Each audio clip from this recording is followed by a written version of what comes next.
Hello everyone, how are you. Welcome back to my channel commerce Exito. और हम GST की videos आगे continue कर रहे हैं और आज की इस वीडियो में हम करने जा रहे हैं अकाउंट्स, रिकॉर्ड्स एंड ऑडिट। इन तीनों को हम इन डिटेल में पढ़ेंगे कि जीएसटी के अंदर इन तीनों की क्या रेलेवेंस है। अकाउंटिंग और ऑडिटिंग हम सब पढ़ चुके हैं, अलग अलग सब्जेक्ट, बट उनका जीएसटी लॉ के अंदर क्या रेलेवेंस है, क्या उनकी नीड है, क्या उसके लीगल प्रोसीजर्स हैं, वो हम इस वीडियो में देखने जा रहे हैं। तो सबसे पहले इंट्रोडक्शन से स्टार्ट करते हैं कि अकाउंटिंग होता क्या है। Accounting is the measurement, processing and communication of financial and non financial information about economic entities such as business and corporations. तो अकाउंटिंग जो है वो सिर्फ एक प्रोसीजर है जिसमें हम मेजर करते हैं, कम्युनिकेट करते हैं अपनी फाइनेंशियल या फिर नॉन फाइनेंशियल इंफॉर्मेशन किसी भी बिजनेस या फिर किसी भी और कॉर्पोरेशन की इकोनॉमिक डिटेल्स वगैरह के बारे में।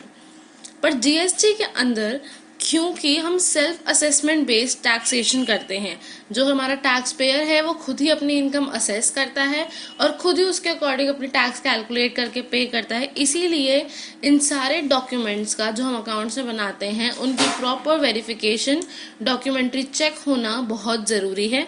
और इसीलिए इसके अंदर टैक्स पेयर को अकाउंट्स और records as per the GST law maintain करने की रिक्वायरमेंट होती है। सबसे पहले हम बात करते हैं लीगल फ्रेमवर्क क्या है हमारे पास। तो कुछ प्रोविजंस दिए हुए हैं सीजीएसटी एक्ट के अंदर जो मैं यहाँ मेंशन कर रही हूँ और इनको हम इन डिटेल में भी पढ़ेंगे। और फिर कुछ रूल्स हैं जो सीजीएसटी रूल्स के अंदर मेंशन है, वो ये हैं। तो इन सबको हम इन डिटेल में पढ़ेंगे। और हम सबसे पहले स्टार्ट करते हैं अकाउंट्स एंड रिकॉर्ड से, उसके बाद हम ऑडिट को देखेंगे। अकाउंट्स और रिकॉर्ड्स को हम एक साथ देखते हैं। अब रजिस्टर्ड पर्सन की अगर हम बात करें तो सेक्शन 35(1) बताता है कि कोई भी पर्सन जो जीएसटी लॉ के अंदर रजिस्टर्ड है उसे अपने प्रिंसिपल प्लेस ऑफ बिजनेस पर जहाँ का उसने रजिस्ट्रेशन का सर्टिफिकेट लिया है उसके रिकॉर्ड्स मेंटेन करने हैं और वो रिकॉर्ड्स ट्रू और करेक्ट होने चाहिए। और रिकॉर्ड जो मेंटेन करने हैं उसकी भी डिटेल हमें सीजीएसटी एक्ट स्पेसिफाई करता है कि हमें किस किस चीज़ के रिकॉर्ड्स मेंटेन करने हैं। सबसे पहले तो कोई भी गुड्स या सर्विस अगर वो प्रोडक्शन या मैन्युफैक्चर कर रहा है तो उसकी डिटेल्स, उसकी इनवर्ड और आउटवर्ड सप्लाई दोनों गुड और सर्विसेज की, कोई स्टॉक उसने गुड्स का मेंटेन किया हुआ है तो उसकी डिटेल, इनपुट टैक्स क्रेडिट उसने अवेल किया है तो उसका प्रॉपर रिकॉर्ड, आउटपुट टैक्स कोई पे किया है या फिर कोई पे करना है उसकी डिटेल्स उसे मेंशन करनी है। और कोई और डिटेल अगर सीजीएसटी एक्ट प्रिस्क्राइब करे इन फ्यूचर तो उसकी भी डिटेल्स उसे मेंटेन करनी है। प्रोवाइडेड एक से ज़्यादा जगहों के रजिस्ट्रेशन ले रखे हैं सर्टिफिकेट अपने। ऐसा भी हो सकता है ना कि हमारे पास एक से ज़्यादा स्टेट्स के अंदर प्लेसेस ऑफ बिजनेस हो, हमने हर अलग अलग का रजिस्ट्रेशन अलग अलग जीएसटी नंबर से ले रखा हो। तो अगर हमारे पास एक से ज़्यादा प्लेस के रजिस्ट्रेशन सर्टिफिकेट हैं तो हर उस प्लेस पे हमें अपने अकाउंट्स और रिकॉर्ड्स मेंटेन करने हैं। और ये अकाउंट जो है वो इलेक्ट्रॉनिक मैनर में मेंटेन करना की एक प्रायोरिटी होती है कि आप इलेक्ट्रॉनिक में मेंटेन करें तो बेटर है, कंपल्जन नहीं है। उसके बाद हमारा सेक्शन 35 सबसेक्शन 2 कहता है हर ओनर या फिर ऑपरेटर जो भी वेयरहाउस या फिर गोडाउन चलाता है किसी भी प्लेस के लिए, किसी भी और जगह के लिए, अगर उसके पास ओनरशिप है या फिर वो ऑपरेटर है और उस जगह को वो गुड्स को स्टोर करने के लिए या फिर हर वो ट्रांसपोर्टर जो उस गुड्स स्टोर को मूव कर रहा है उन सबको भी डॉक्यूमेंट्स मेंटेन करने हैं इररिस्पेक्टिव कि वो रजिस्टर्ड हैं या नहीं। इससे पहले सेक्शन 35(1) ने हमें बताया था कि हर जो रजिस्टर्ड पर्सन है उसका हमें अकाउंट्स मेंटेन करने हैं। अब जो अनरजिस्टर्ड है या रजिस्टर्ड है, अगर वो ऑपरेटर या ओनर है वेयरहाउस, गोडाउन या किसी भी और जगह के जहाँ जिस जगह का यूज जो है वो गुड्स को स्टोर करने के लिए यूज हो रहा है या फिर हर वो ट्रांसपोर्टर, उसे भी मेंटेन करना है रिकॉर्ड्स अपने कंसाइनर का, कंसाइनी का और कोई रेलेवेंट डिटेल्स अगर in future is prescribed in CGST act. अब सेक्शन 35 सबसेक्शन 3 क्या कहता है, जो कमिश्नर है वो कोई भी एक पर्टिकुलर क्लास जो है टैक्सेबल पर्सन की उसको मेंशन कर सकता है, उसको नोटिफाई कर सकता है कि कुछ एडिशनल डिटेल्स या फिर कुछ एडिशनल डॉक्यूमेंट्स कि आपको भी ये मेंटेन करने हैं, तो उस पर्टिकुलर क्लास को वो डॉक्यूमेंट्स मेंटेन करने होंगे। अब फिर बात करते हैं सेक्शन 35 सब सेक्शन 4 जो कि कहता है relaxation in keeping and maintaining of records. अब तक हमने देखा कि किन किन के लिए कंपलसरी है अकाउंट्स और रिकॉर्ड्स मेंटेन करना। अब हम देखते हैं जिनके लिए कंपलसरी है उनमें कुछ रिलैक्सेशंस भी हैं। तो जहां पर अगर कमिश्नर कंसिडर करता है कि एक पर्टिकुलर क्लास ऑफ पर्सन जो है उस पोजीशन में नहीं है कि वो अपने अकाउंट्स मेंटेन कर सके in accordance to the provisions of this section, कोई भी रीजन हो सकता है कि कोई पर्सन या एक पर्टिकुलर क्लास ऑफ पर्सन कि वो क्यों अकाउंट्स मेंटेन नहीं कर रहे, वो कमिश्नर डिसाइड करेगा। तो उसको डिसाइड करना है और इस रीजन देते हुए रिकॉर्ड करना है कि उस पर्टिकुलर क्लास को वो रिलैक्स कर रहा है अकाउंट्स मेंटेन करने से। किसको रिकॉर्ड करना होगा? कमिश्नर को, और वो परमिट कर देगा उस क्लास को कि अब ये अकाउंट्स मेंटेन करना इनके लिए कंपलसरी नहीं है। नेक्स्ट बात करते हैं सेक्शन 35 सब सेक्शन 6 की, जहां पे हम कहते हैं कि अगर हम कंपलसरी लॉ के अंदर थे कि अगर हमें कंपलसरीली अकाउंट्स मेंटेन करने थे और हम फेल हो गए तो क्या होगा। तो जहां पे कोई रजिस्टर्ड पर्सन फेल होता है सेक्शन 35 सब सेक्शन 1 के अंदर अगर मेंटेन करने के लिए, तो जो प्रॉपर ऑफिसर है वो डिटरमाइन करेगा कि जिस गुड्स और सर्विस पे हमने रिकॉर्ड्स नहीं मेंटेन किए उस पे हमारा कितना टैक्स पेबल था और उसके अकॉर्डिंग उस पर कितनी पेनल्टी बनती है अंडर सेक्शन 73 एंड 74, और उसी अकॉर्डिंग वो आपको पेनल्टी प्लस टैक्स पे करवाएगा कमिश्नर जो हमारा है उस एरिया का। अब बात कर लेते हैं कि हमें अकाउंट्स रखने कहाँ हैं। अभी तक हमने देखा हमें क्या क्या अकाउंट्स मेंटेन करने हैं, किस किस को मेंटेन करने हैं। अब मेन पॉइंट आता है कि अकाउंट्स रखने कहाँ हैं। तो हर रजिस्टर्ड पर्सन को अपने प्रिंसिपल प्लेस ऑफ बिजनेस पे रखना होता है जहाँ की उसके पास सर्टिफिकेट है, ये हम देख चुके हैं। इसके अलावा अगर एक एंटिटी के पास बहुत सारी ब्रांचेस हैं और उसने सिंगल रजिस्ट्रेशन ले रखा है, कई ब्रांचेस हैं और मल्टीपल रजिस्ट्रेशन है, तो हर ब्रांच का जहाँ का रजिस्ट्रेशन है वो प्रिंसिपल प्लेस हो जाता है, वहाँ हम बुक्स रखते हैं। बट अगर एक सिंगल रजिस्ट्रेशन के अंदर एक पर्टिकुलर स्टेट में मेरे पास बहुत सारी ब्रांचेस हैं बट एक स्टेट में एक ही रजिस्ट्रेशन मिलेगा, तो उस स्टेट में मुझे किसी अपने एक प्लेस को principal place of business declare करना होगा और बाकी सारी को एडिशनल प्लेस ऑफ बिजनेस, और जिसको प्रिंसिपल प्लेस ऑफ बिजनेस हम डिक्लेयर करेंगे अपने बुक्स ऑफ अकाउंट्स हम वहां मेंटेन करेंगे। और अगर एक से ज्यादा है जहां पे हमने रजिस्ट्रेशन ले रखा है तो हमें हर उस प्लेस पर बिजनेस कि अपने अकाउंट्स रखने होंगे, अगर एक से ज्यादा प्रिंसिपल प्लेस ऑफ बिजनेस का रजिस्ट्रेशन सर्टिफिकेट हमारे पास है तो। नेक्स्ट आता है कुछ एडिशनल पर्टिकुलर्स हैं रजिस्टर्ड पर्सन के लिए कि जो उन्हें मेंटेन करने हैं। इन जो हमने सेक्शन 35(1) में देखा था उसके अलावा कुछ और भी पर्टिकुलर्स हैं जो मेंटेन करने होते हैं। एक तो कुछ स्पेसिफाइड आइटम्स हैं, उनके रिलेटेड डिटेल्स मेंटेन करनी होंगी, सप्लायर और कस्टमर से रिलेटेड, फिर जो अपने प्रेमाइसेस हैं जहां पर हम गुड्स स्टोर करते हैं उससे रिलेटेड हमें डिटेल्स मेंटेन करनी होंगी, और डिटेल्स ऑफ टैक्स मेंटेन करनी होंगी। तो सबसे पहले देखते हैं स्पेसिफाइड आइटम्स कौन सी हैं। गुड्स और सर्विसेज, अगर हम इंपोर्ट या एक्सपोर्ट कर रहे हैं तो गुड्स और सर्विसेज, और अगर हमारी सप्लाई पे रिवर्स चार्ज मैकेनिज्म अप्लाई हो रहा है तो उसकी डिटेल्स।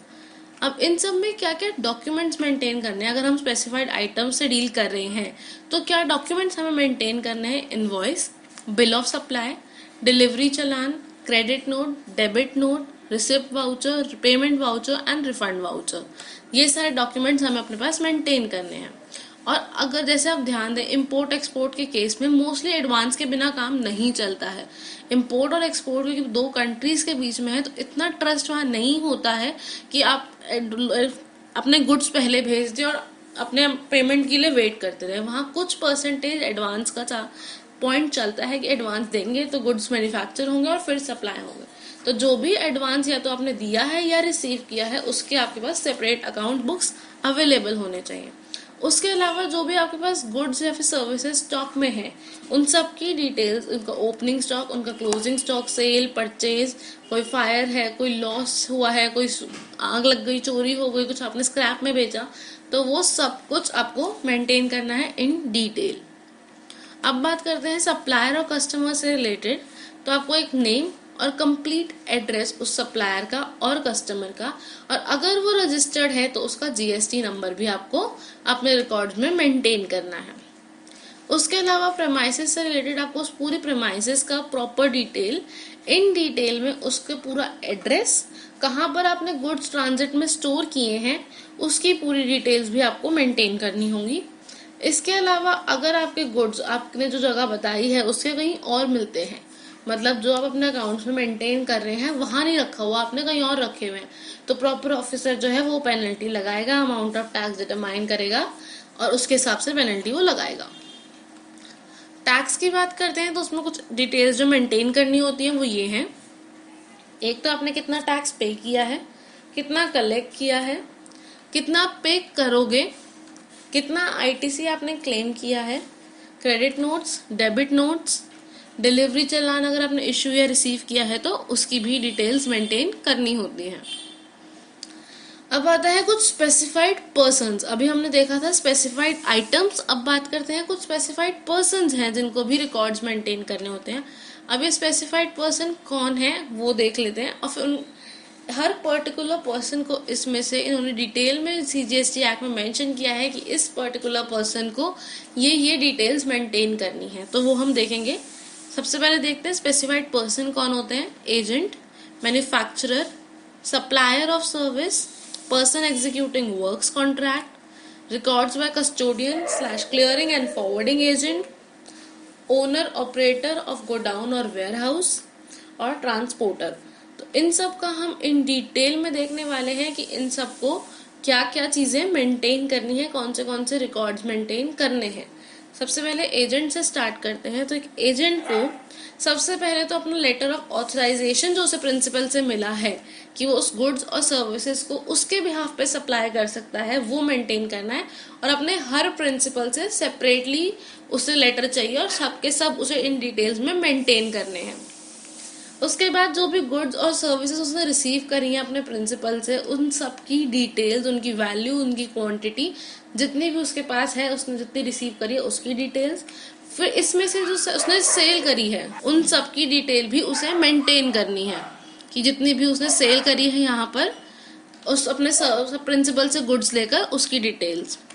उसके अलावा जो प्रिंसिपल के लिए वो अकाउंट्स मेंटेन करता है क्योंकि उससे बिहाफ पे काम कर रहा है, तो ऑब्वियसली कुछ रिक्वायरमेंट्स प्रिंसिपल की भी होंगी कि उसके बिहाफ पर कुछ अकाउंट्स मेंटेन करे, तो वो भी उसे संभाल के रखने हैं। और कोई भी टैक्स उसने पे किया है, जो सप्लाई उसने अपने प्रिंसिपल के बेस पे करी है, भले ही वो गुड्स की हो या सर्विसेज की हो, तो उस टैक्स पेड की भी डिटेल्स उसे मेंटेन करनी है अपने पास।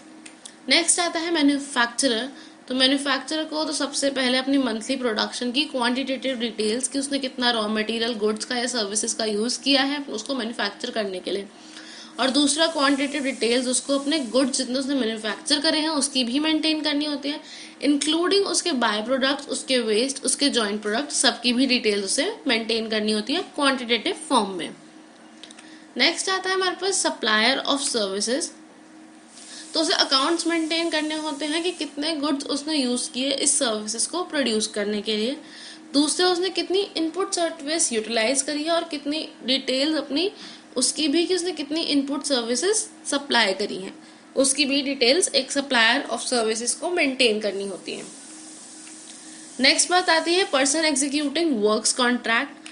अब वर्क्स कॉन्ट्रैक्ट कर रहे हैं तो उसे कौन से कॉन्ट्रैक्ट किसके बिहाफ पे एग्जीक्यूट कर रहा है, उस पर्सन का पूरा नाम और एड्रेस उसे अपने पास मेंटेन करना होता है।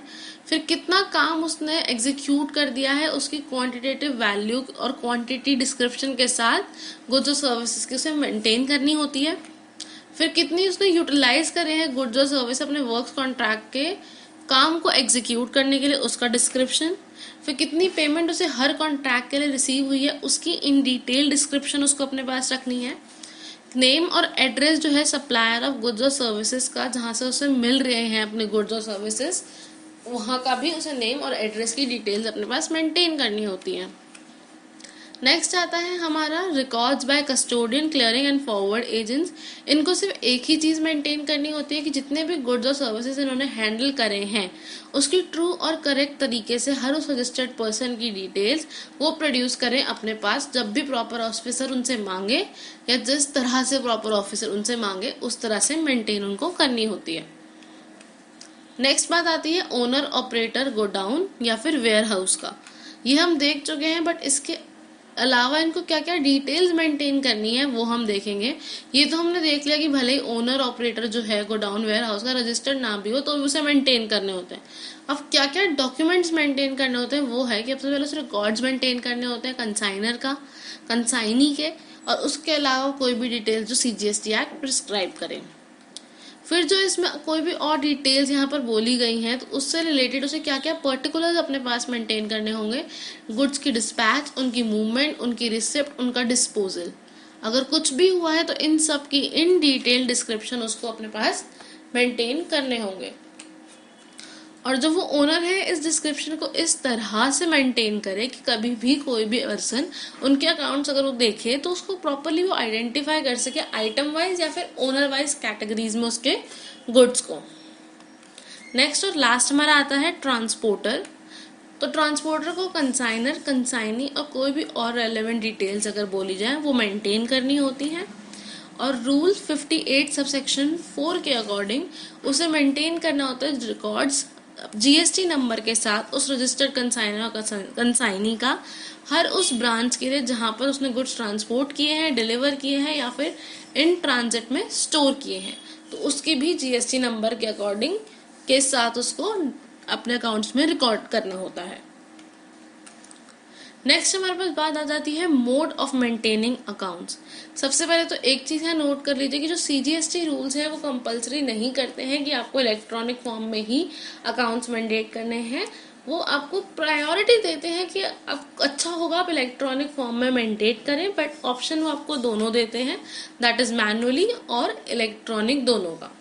सबसे पहले देखते हैं अगर मैनुअल हम मेंटेन करते हैं तो हमें क्या क्या डिटेल्स चाहिए होती हैं। हर जो हमारी बुक है, जितने भी हमारे पास बुक्स ऑफ अकाउंट्स हैं, उन सबको सीरियली हमें नंबर करना है। हर बुक का नंबर अगली वाली से कंटिन्यूएशन में होना चाहिए। कोई भी एंट्री इरेज, ओवर रिटन या किसी भी तरह से खराब नहीं की जानी चाहिए। और कोई भी अगर हमने इनकरेक्ट एंट्री कर दी है तो उसको पास हमारे पास ऑप्शन होना चाहिए कि हम उसे अटेस्टेशन करवा सकें, उसके बाद उस एंट्री को हम करेक्ट कर सकें।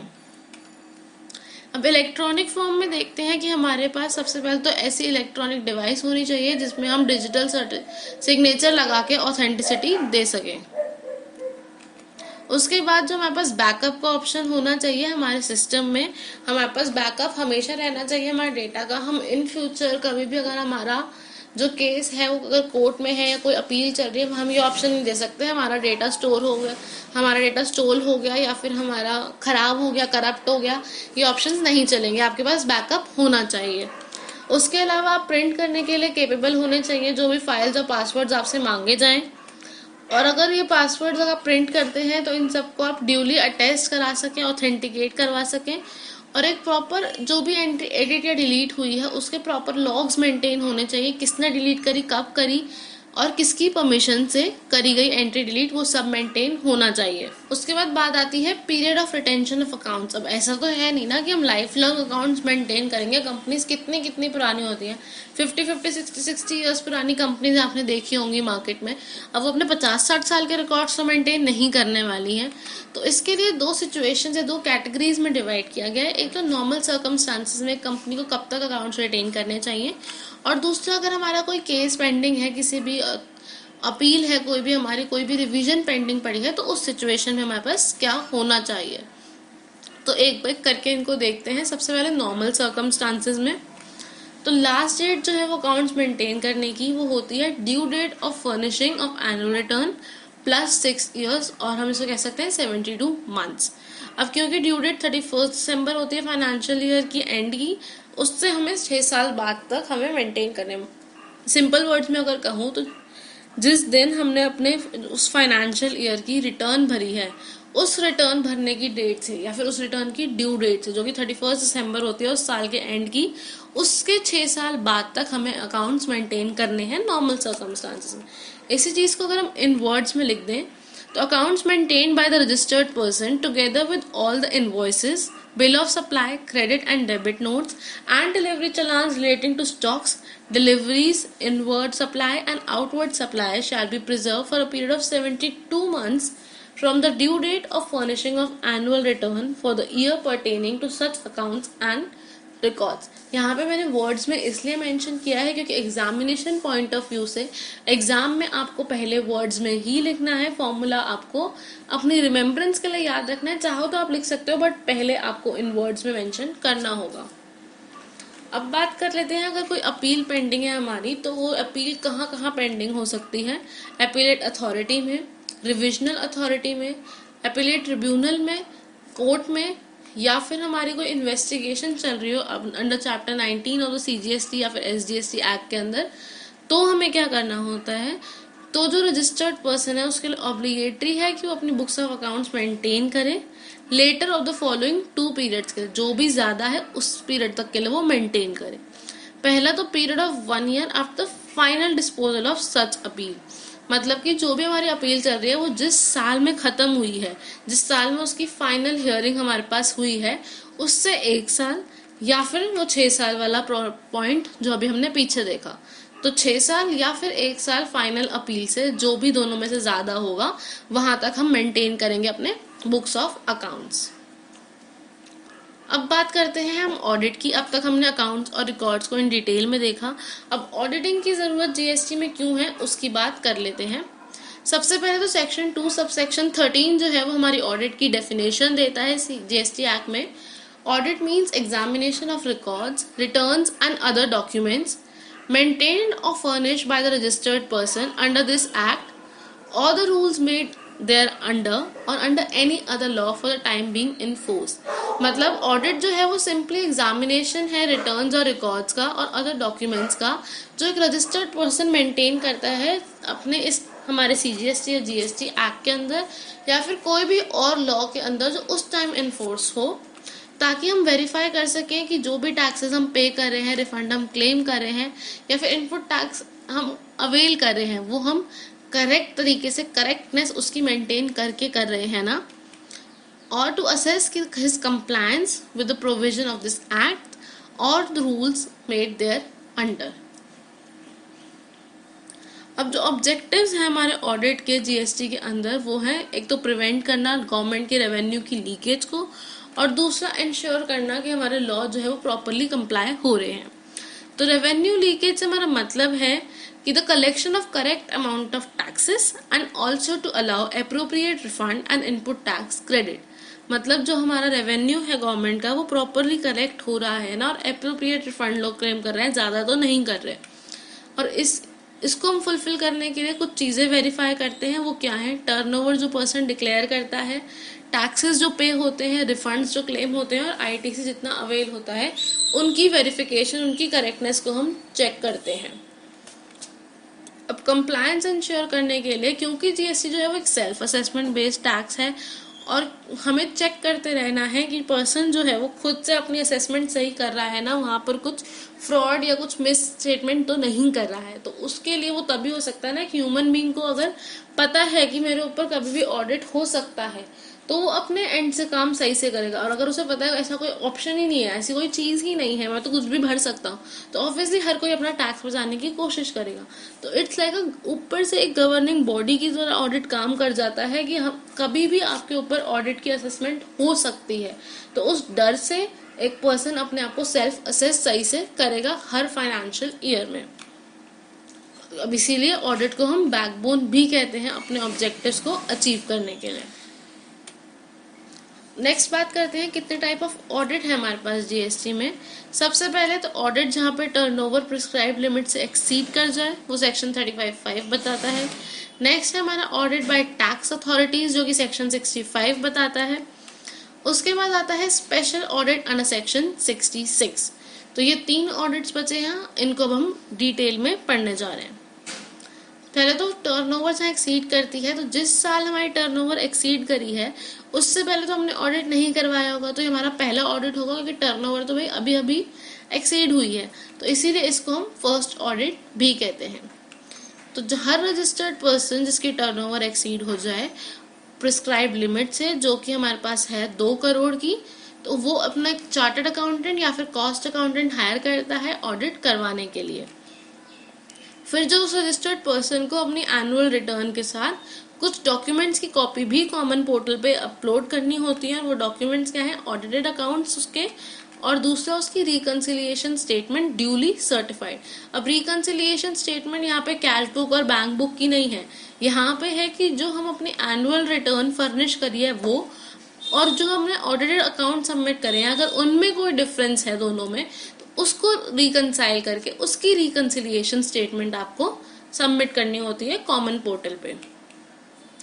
उसके बाद बात करते हैं audit bye tax authorities under section 65। तो जो कमिश्नर है या फिर जो ऑफिसर है अगर वो ऑथराइज है कि वो जर्नल या स्पेसिफिक ऑर्डर के अंदर ऑडिट एक रजिस्टर्ड पर्सन के अंदर एक पर्टिकुलर पीरियड के लिए नोटिस इशू कर सकता है, और उसकी फ्रीक्वेंसी भी और किस तरह से होनी है वो सब भी वही कमिश्नर प्रिस्क्राइब करेगा। अब जो कमिश्नर है वो या तो 1 साल का ऑडिट करवा सकता है या फिर 1 से ज़्यादा साल का ऑडिट करवा सकता है। अब कमिश्नर खाली नहीं बैठा कि वो खाली पीली ऑडिट करवाएगा, उसके पास रीजंस होते हैं, उसके पास ग्राउंड्स होते हैं, उसे कहीं डाउट होता है या उसके पास कहीं से इन्फॉर्मेशन आती है कि यहाँ पर कुछ गड़बड़ होने के चांसेस हैं या गड़बड़ हुई है, तो वो ऑडिट कराता है। जो 15 दिन का नोटिस इशू करता है रजिस्टर्ड पर्सन को फॉर्म GST ADT 01 में। उसके बाद जो ऑडिट है वो कमेंस होता है, और ऑडिट की कमेंसमेंट जो है वो लेटर होती है, या तो जिस डेट पे उसने अकाउंट्स हमसे मांगे और हमने उसे सबमिट कर दिया, अवेलेबल करा दिए कमिश्नर को, या फिर जो एक्चुअल इंस्टीट्यूशन एक्चुअल जिस दिन ऑडिट हमारा स्टार्ट हुआ है हमारे प्लेस ऑफ बिजनेस पे वो, तो दोनों में से जो भी लेटर है उसे हम date of commencement of audit मानते हैं। अब ऐसा नहीं है कि ऑडिट इनफाइनाइट टाइम पीरियड तक हमारा चलता रहेगा, उसके लिए टाइम लिमिट है। तो जिस दिन से हमारा कमेंसमेंट ऑफ ऑडिट हमने माना है उस दिन से 3 महीने तक हमारा ऑडिट खत्म हो जाना चाहिए। अब जो कमिश्नर है वो इस 3 महीने के पीरियड को 6 मंथ्स तक एक्सटेंड कर सकता है, बट उसे रीजंस को राइटिंग में रिकॉर्ड करना पड़ेगा कि उसने एक्सटेंड क्यों किया है। उसके बाद ऑडिट जो कंडक्ट होता है वो प्रॉपर ऑफिसर के असिस्टेंस के अंदर कंडक्ट होता है, और वो ऑथराइज होता है कि वो बुक्स ऑफ अकाउंट्स को वेरीफाई करे, रिटर्न्स और स्टेटमेंट्स चेक करे, correctness of turnover, exemptions and deductions देखे, रेट ऑफ टैक्स जो एप्लीकेबल हमने किया है गुड्स और सर्विसेज पे वो सही है या नहीं, कोई इनपुट टैक्स हमने गलत तरीके से अवेल तो नहीं किया, या अनयूटिलाइज या रिफंड हमने कुछ गलत तो नहीं किया, वो सब वो चेक करे। उसके अलावा जो रजिस्टर्ड पर्सन है उसकी ड्यूटीज क्या होती हैं इस ऑडिट के अंदर, जो ऑथराइज्ड ऑफिसर है वो रिक्वायर करेगा रजिस्टर्ड पर्सन को कि वो उसे फैसिलिटेट करवाए बुक्स ऑफ अकाउंट्स की वेरिफिकेशन, उसकी अवेलेबिलिटी और requisition send by the authorities के अकॉर्डिंग वो प्रोवाइड करे, और भी कोई इन्फॉर्मेशन जो अथॉरिटीज को चाहिए, और अपनी असिस्टेंस टाइमली दे अपने ऑडिटर को ताकि वो ऑडिट टाइम पर कंप्लीट कर सके। अब जो डिस्क्रिपेंसीज का नोटिस इशू होता है उसका रिप्लाई करना भी ज़रूरी होता है। जो ऑफिसर है वो इन्फॉर्म करता है रजिस्टर्ड पर्सन को डिस्क्रिपेंसीज के बारे में जो उसने नोटिस करी है ऑडिट के अंदर, और वो उस चीज़ को जो है रजिस्टर्ड पर्सन को सेंड करता है, और प्रॉपर डिटेल्स में कि उसने क्या क्या फाइनलाइज फाइंडिंग्स करी हैं ड्यू कंसिडरेशन के साथ उसे भेजनी होती है, और फिर रजिस्टर्ड पर्सन को रिप्लाई करना होता है। अब जो रिपोर्ट है वो सेंड करनी भी ज़रूरी है with in 30 days registered person को GST ADT 02 में, कि उसने क्या क्या फाइंडिंग्स की हैं, क्या उसके राइट्स हैं, क्या उसके ऑब्लिगेशंस हैं, क्या रीजंस हैं उसके इस फाइंडिंग्स के, तो ये भी एक ऑडिटर को बताना होता है अपने रजिस्टर्ड पर्सन को। अब जो प्रॉपर ऑफिसर है वो एक्शन ले सकता है अगर उसे लगता है कि कुछ गड़बड़ हुई है टैक्स में, और पेनल्टीज वगैरह सेक्शन 73 और 74 के अकॉर्डिंग लगा सकता है। तो ये तो था हमारा टैक्स बाय अथॉरिटीज। अब बात करते हैं स्पेशल ऑडिट की। तो ऑडिट जो कंडक्ट किया जाता है नॉमिनेटेड चार्टर्ड या कॉस्ट अकाउंटेंट से as per the provision of section 66, उसे हम स्पेशल ऑडिट कहते हैं। अब opinion of inviting special audit कब इनवाइट किया जाता है, जबकि जो ऑफिसर है उसे लगता है कि बिजनेस का नेचर या कॉम्प्लेक्सिटी ऐसी है कि जिससे गवर्नमेंट के रेवेन्यू के इंटरेस्ट में कुछ दिक्कत आ रही है, और उसका ओपिनियन है कि जो वैल्यू है वो करेक्टली डिक्लेयर नहीं की गई है, या फिर जो क्रेडिट है वो with in limits normal limits में नहीं दिखाया गया है, तो वो स्पेशल ऑडिट कंडक्ट करवाता है। फिर कुछ सर्कमस्टांसेस जो ओपिनियन इसमें आती हैं, एक तो स्क्रूटनिटी के टाइम पर इंक्वायरी चल रही है, इन्वेस्टिगेशन चल रही है, या फिर कोई भी और प्रोसीडिंग्स चल रही है किसी भी या फिर इस एक्ट के अंदर, तो इन सर्कमस्टांसेस में स्पेशल ऑडिट कंडक्ट करवाया जाता है। जो स्पेशल ऑडिट है वो कौन डायरेक्ट करता है, तो कोई भी ऑफिसर जो कम से कम असिस्टेंट कमिश्नर की रैंक का होना चाहिए, वो कमिश्नर के प्रायर अप्रूवल के साथ जीएसटी एडीटी 03 के अंदर स्पेशल ऑडिट कंडक्ट करवाता है। अब स्पेशल ऑडिट करता कौन है, तो स्पेशल ऑडिट चार्टर्ड या कॉस्ट अकाउंटेंट ही करता है, बट वो कमिश्नर के थ्रू नॉमिनेट किया जाता है एडीटी 03 के अंदर। इस प्रोविजन का ओवरराइडिंग स्टेटस है, मतलब कि किसी भी और एक्ट के अंदर या फिर जीएसटी के किसी भी और सेक्शन के अंदर भले ही हमारा ऑडिट हुआ हो, बट क्योंकि हमारे पास सेक्शन 66 के अंदर स्पेशल ऑडिट बोला गया है तो वो ऑडिट दोबारा होगा।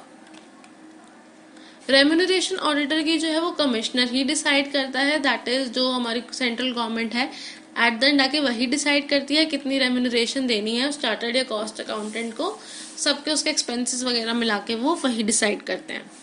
जो फाइंडिंग्स है वो रजिस्टर्ड पर्सन को इन्फॉर्म करनी होती है ऑडिटर को फॉर्म जीएसटी एडीटी 04 के अंदर। अपॉर्चुनिटीज जो है वो रजिस्टर्ड पर्सन को मिलनी चाहिए कि उसको अपना पॉइंट ऑफ व्यू, अपना साइड रखने की अपॉर्चुनिटी मिलनी चाहिए उसको, कि उसने जो फाइंडिंग्स निकाली हैं उस पर उसका क्या कहना है, कि किस रीजन से ये एरर या ये मिस्टेक हुई है, उसको बताने का मौका मिलना चाहिए। टाइम लिमिट क्या होती है इस ऑडिट को कंप्लीट करने के लिए, तो चार्टर्ड अकाउंटेंट जो है उसे सबमिट करना होता है विद इन 90 डेज, जिस दिन से उसे अपॉइंट किया गया है उस दिन से 90 डेज के अंदर अंदर उसे सबमिट करना होता है कमिश्नर को अपना रिपोर्ट प्रॉपर। जो कमिश्नर है वो इसे एक्सटेंड कर सकता है फॉर द 90 डेज के लिए, बट उसे रीजंस देने होंगे और वो एक्सटेंशन कब होता है, एक तो या तो रजिस्टर्ड पर्सन या फिर खुद चार्टर्ड या कॉस्ट अकाउंटेंट एप्लीकेशन दे कमिश्नर को एक्सटेंशन के लिए, या फिर कोई भी और अदर रीजन जो सफिशिएंट लगे कि इसको ज़रूरत है इस ऑडिट को भी टाइम और लेने के लिए, तो वो कंप्लीशन 90 डेज एक्सटेंड कर सकता है। Thank you so much for watching. I hope आपको समझ में आया हो। मेरे चैनल को आप सब्सक्राइब करना ना भूलें, और अगर आपको कोई भी डाउट है ना तो आप कमेंट सेक्शन में मेंशन कर दीजिए, मैं आपके कमेंट्स का डेफिनेटली रिप्लाई करूँगी।